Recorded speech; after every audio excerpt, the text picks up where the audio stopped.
Saya ingin sebut, universiti awam bergelut dengan kekangan kewangan yang ketara.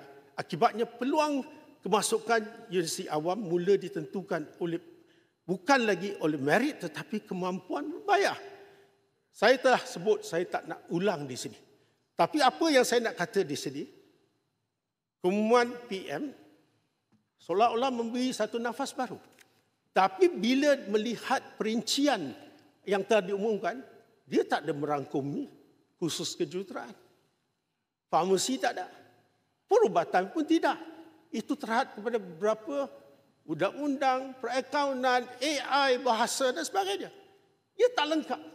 Kita masih tidak faham apa masalah utama kita. Pertama, universiti tak dapat dana yang cukup. Universiti Melayu 61%. Lihatlah bajet tahun ini. Penambahan cuma berapa? 0.5 bilion saja. Ini kalau ada kenaikan gaji ini semua tak. Saya rasa tahun ini masih ada kekangan dana. Jadi apa yang perlu kita lakukan? Daripada kita tak nak lihat lagi di saluran terbuka, kita kena buat seiring. Umumkan tempat melalui UPU. Itu untuk orang miskin. Tak boleh terlebih ambil kota yang disediakan untuk pelajar melalui saluran perdana. Itu yang paling penting. Setakat ni pagi tadi kata nak umum, tak umum juga. Jadi macam mana rakyat tahu?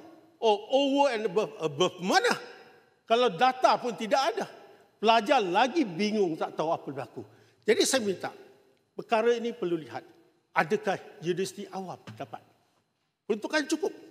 Saya sarankan, ini perlu buat, kerajaan perlu buat sekarang, iaitu untuk research university, 5 research university. USM, UKM, UPM, UTM.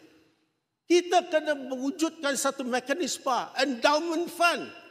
Kalau tidak ada endowment fund dan ianya perlu dilakukan dengan sokongan kerajaan. Kerajaan bagi insentif cukai. Boleh bagi potongan 2 kali ganda. Ataupun macam-macam perkara. Kita boleh gunakan cara di luar kotak, pemikiran di luar kotak. Bangunan namakan alumni itu tidak ada masalah. Kerana kita perlu menjana 1 bilion ringgit untuk setiap research university. Ini sepatutnya dilakukan oleh sokongan kerajaan bersama-sama dengan alumni. Jadi saya rasa dengan adanya 6% pulangan 60 million pendapatan dan ianya bagi membantu dan tidak perlu lagi bergantung kepada kenaikan yuran. Ini yang saya rasa boleh selesaikan masalah.